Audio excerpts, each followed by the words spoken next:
तो हेलो दोस्तों, एक बार फिर से स्वागत है आपका आई टू स्टडी टीम पर। चलिए, मैं हूं आपके साथ खुशबू राजपूत। चलिए, आज हम पढ़ेंगे इकोनॉमिक्स के इंपोर्टेंट क्वेश्चन, लघु उत्तरीय क्वेश्चन देखेंगे। इंपोर्टेंट क्वेश्चन इकोनॉमिक्स के क्लास 12th एमपी बोर्ड के। चलिए स्टार्ट करते हैं। पहला क्वेश्चन है आपका, सीमांत उपयोग प्रवृत्ति क्या है? तो इसका आंसर देखते हैं। आय में थोड़ी सी वृद्धि के फलस्वरूप उपभोग में जो वृद्धि होती है तो सीमांत उपभोग प्रवृत्ति कहते हैं।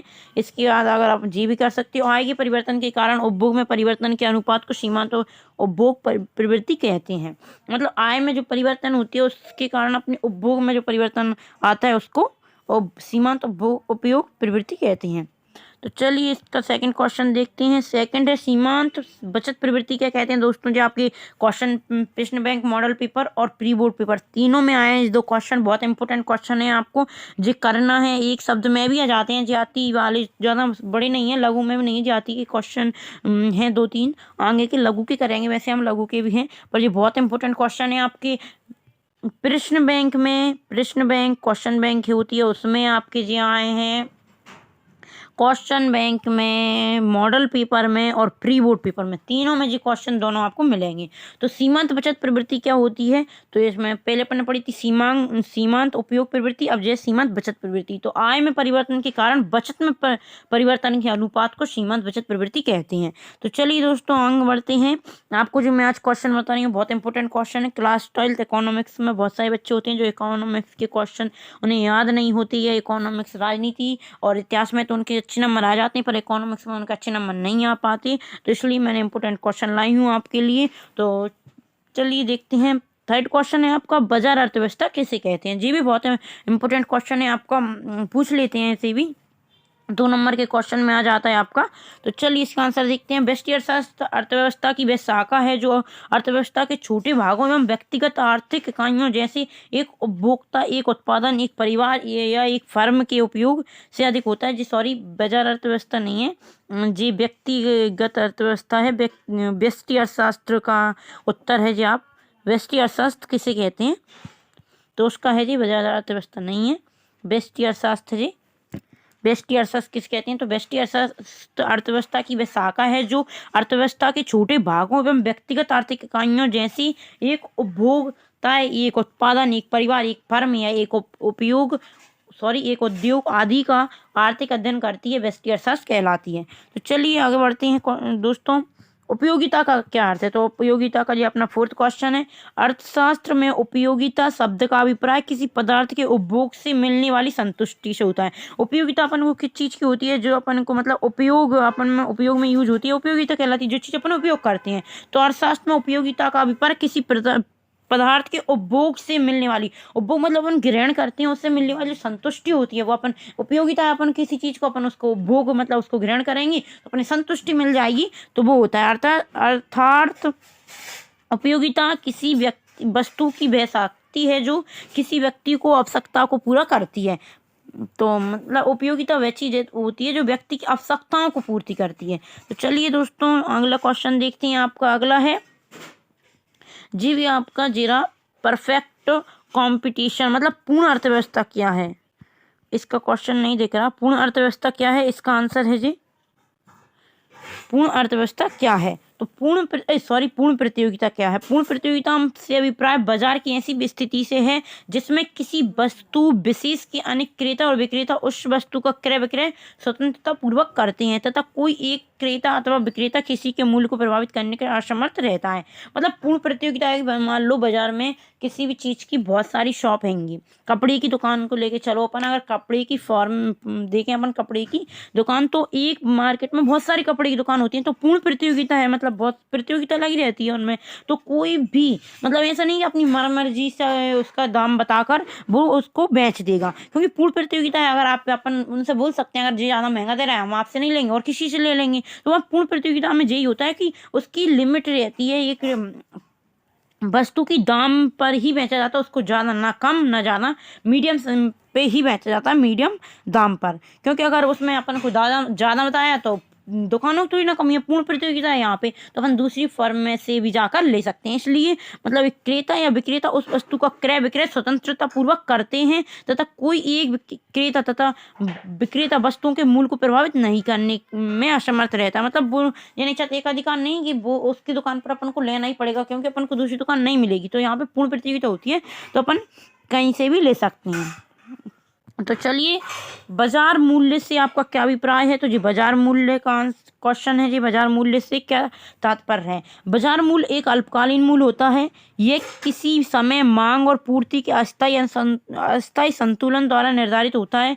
ये वह मूल्य होता है जिस पर वास्तव में बाजार में वस्तुएं खरीदी और बेची जाती हैं। ये सदैव सामान्य मूल्य के इर्द गिर्द चक्कर लगाता रहता है। यह अधिक समय तक सामान्य मूल्य से बहुत ऊंचा या नीचा नहीं रह सकता। तो बाजार मूल्य वह होता है, एक अल्पकालीन मूल्य है।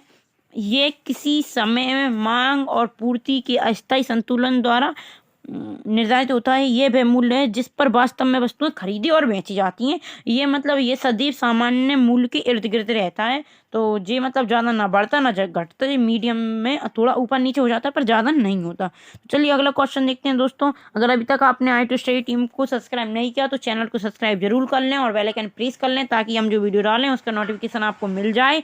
और दोस्तों मैं क्लास 9 से 12 तक के MP बोर्ड के paper solution, important questions, model paper, प्रश्न बैंक, प्री बोर्ड पेपर सब कुछ आपको अवेलेबल करवाती हूँ इस चैनल पर, आपको प्रोवाइड होता है, तो आप चैनल को सब्सक्राइब जरूर कर लें। तो चलिए अगला क्वेश्चन देखते हैं। बाजार मूल्य से क्या तात्पर्य है?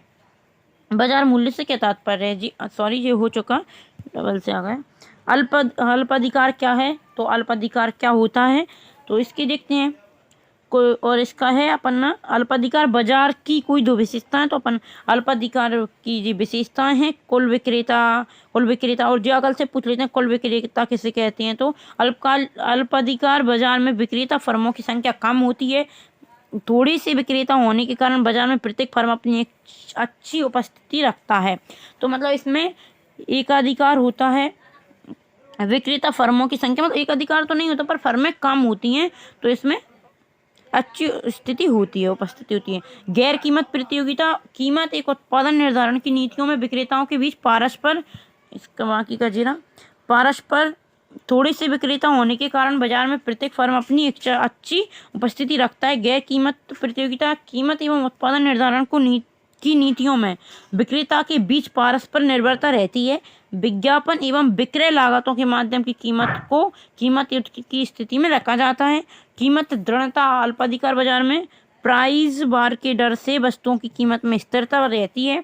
प्रत्येक एवं बहिर्गमन, बाजार में फर्मों के प्रवेश एवं बहिर्गमन में कठोरता हो जाती है। तो ये हैं अल्पाधिकार की विशेषताएं। 4 विशेषताएं हैं अल्पाधिकार की, 4 विशेषताएं हैं। तो चलिए दोस्तों आगे बढ़ते हैं। इसका पूंजी अर्थव्यवस्था कोई दो विशेषताएं भी बतानी थी।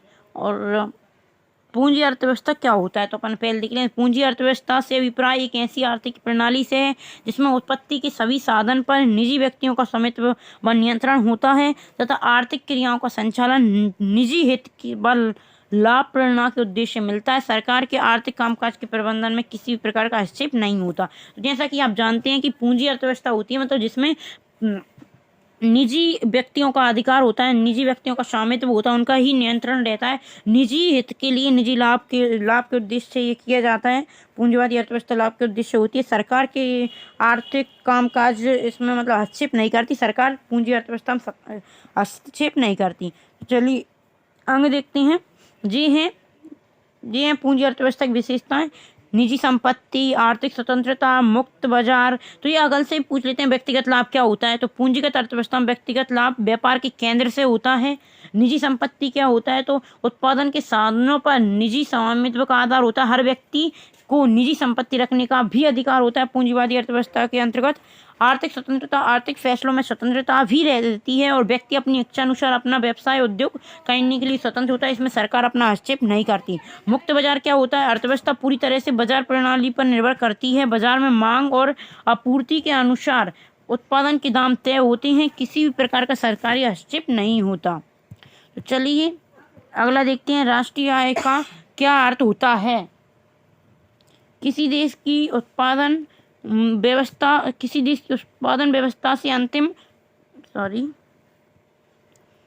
किसी देश की उत्पादन अर्थव्यवस्था से अंतिम उपभोक्ता के हाथों में जाने वाली वस्तुओं या देश के पूंजीगत साधनों की विशुद्ध जोड़ को ही राष्ट्रीय आय कहते हैं।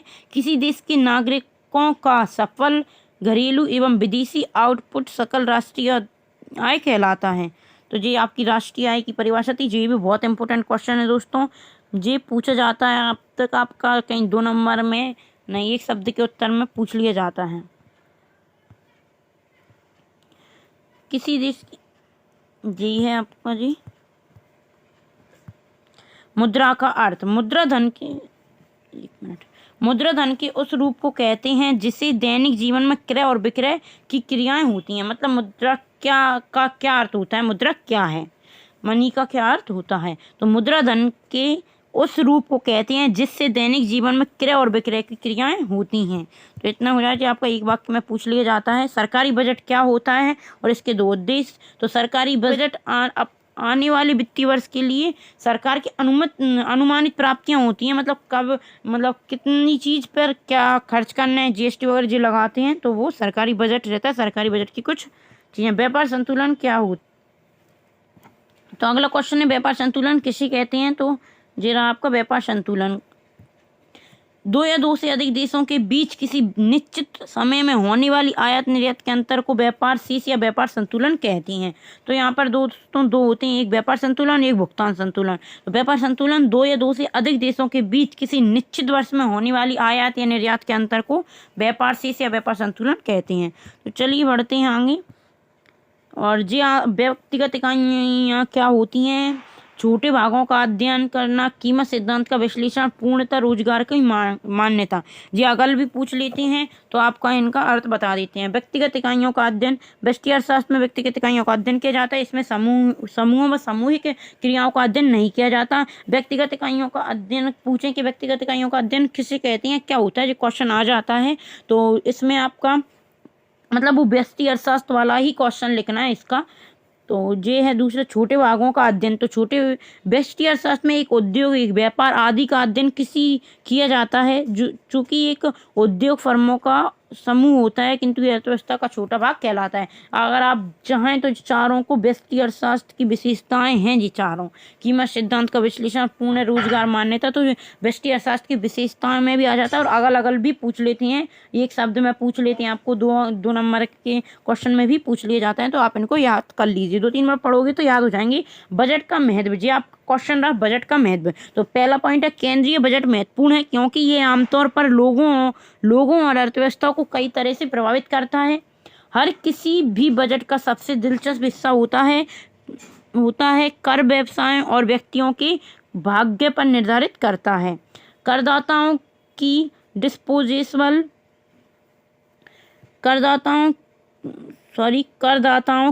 डिस्पोजेबल आय का स्तर बजट में प्रस्तुत कर दरों पर निर्भर होता है।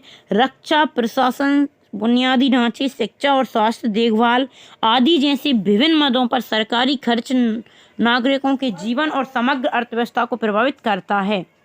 तो चलिए इसका क्वेश्चन देखते हैं। पूर्णतः बेरोजगार मांग क्या होती है? तो ये आपका आंसर रहा।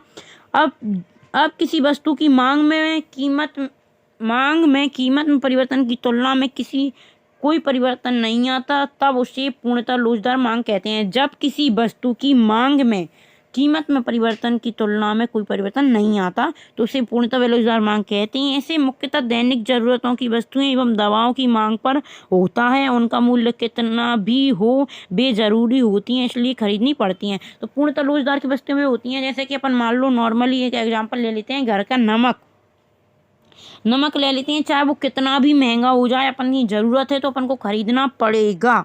तो उसका वही बताया गया है कि वस्तु की मांग में कीमत में परिवर्तन की तुलना में उसका कोई परिवर्तन नहीं होता। मतलब कीमत में कुछ भी हो जाए पर मांग में परिवर्तन नहीं होता। अगर नमक, चीनी, जिलो अपनी दैनिक जीवन की रोज़मर्रा की चीज़ें हैं ज़रूरत की, तो अपन इनको दवाइयाँ मान लो, आप दवाई दैनिक ज़रूरत है हमारी जी, तो इनकी आप मूल्य कितना भी बढ़ जाए पर अपन इनकी मांग कम नहीं करते।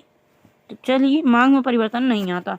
तो इसका देखते हैं अगला क्वेश्चन, तकनीक बचत क्या होती है और विपणन की बचतें क्या हैं। तो ये दो क्वेश्चन भी तकनीक बचत 2021 में आया था, ये क्वेश्चन प्री बोर्ड में आया था।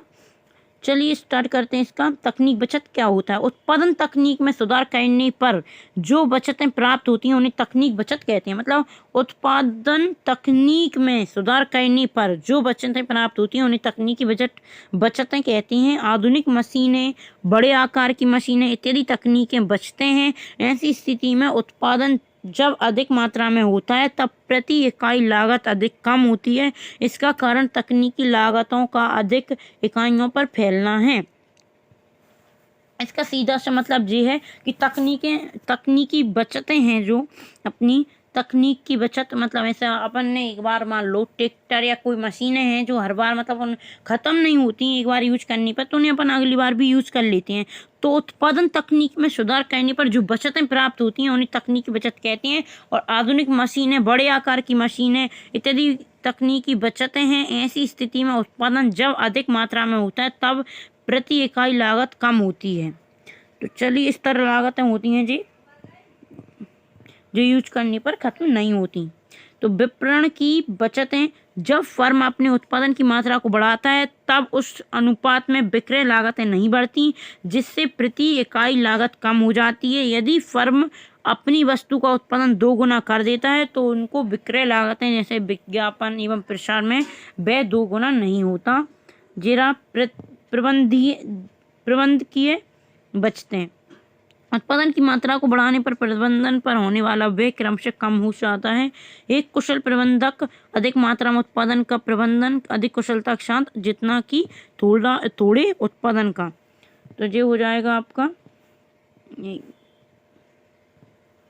चलिए क्वेश्चन देखते हैं। भारतीय रिजर्व बैंक की किस भूमिका को अंतिम ऋणदाता कहते हैं? या क्या आप ऐसा मानते हैं कि अर्थव्यवस्था में व्यावसायिक बैंक की मुद्रा का निर्माण करते हैं? तो ये आपका आंसर रहा इसका पहले का, ऊपर वाले का 23वें का। तो हाँ, वाणिज्यिक बैंक अर्थव्यवस्था में मुद्रा की पूर्ति का एक महत्वपूर्ण स्रोत है। वे अपने द्वारा दिए गए ऋणों से संबंधित जमाओं के रूप साख का सृजन करते हैं। वाणिज्य बैंक है जी। इसके पॉइंट है साख निर्माण, साख सूजन प्रक्रिया, ये आपके इसके पॉइंट रहे। तो चलिए करते हैं। हाँ, वाणिज्यिक बैंक अर्थव्यवस्था में मुद्रा की पूर्ति का एक महत्वपूर्ण स्रोत है। वे अपने द्वारा किए गए ऋणों संबंधित जमाओं के रूप में साख का सृजन करते हैं। वाणिज्यिक बैंकों की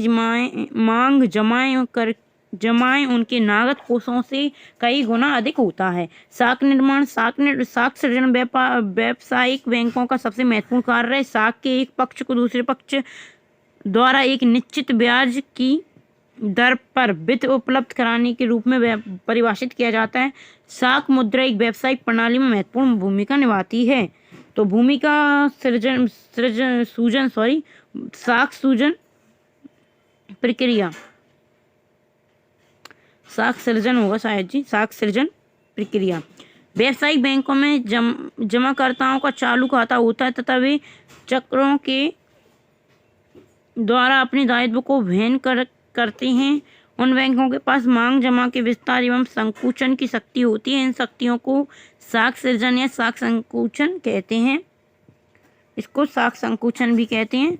तो इसमें अपन ने क्वेश्चन करे थे कुछ अर्थशास्त्र के लघु उत्तरीय, कुछ अति भी थे। तो इनका अपन ने देखा था बहुत इंपॉर्टेंट क्वेश्चन है। उनमें से 5 या 6 आपको मिल ही जाएंगे। अति लघु तो पूरे इंपॉर्टेंट है, आपको ये तो मिल ही जाएंगे। 5-6 क्वेश्चन आपको पेपर में मिल जाएंगे, बोर्ड पेपर में। तो चलिए अपन इसका दीर्घ भी लघु देखेंगे, और भी बाकी लघु हैं बहुत सारे, और इसके दीर्घ उत्तरीय भी देखेंगे अपन। और आप कमेंट में बता सकते हो आपको किस सब्जेक्ट के इंपॉर्टेंट क्वेश्चन चाहिए। तो चलिए दोस्तों, मिलते हैं अगली वीडियो में। अगर आपको वीडियो अच्छी लगी हो तो वीडियो को लाइक करें, अपने दोस्तों के साथ शेयर जरूर कीजिएगा, और चैनल को सब्सक्राइब कर लें। अगर अभी तक आपने चैनल को सब्सक्राइब नहीं किया तो चैनल को सब्सक्राइब कर लें, बेल आइकन प्रेस जरूर कर लें, ताकि हम जो वीडियो डालें उसका नोटिफिकेशन आपको मिल जाए। धन्यवाद, मिलते हैं अगली वीडियो में।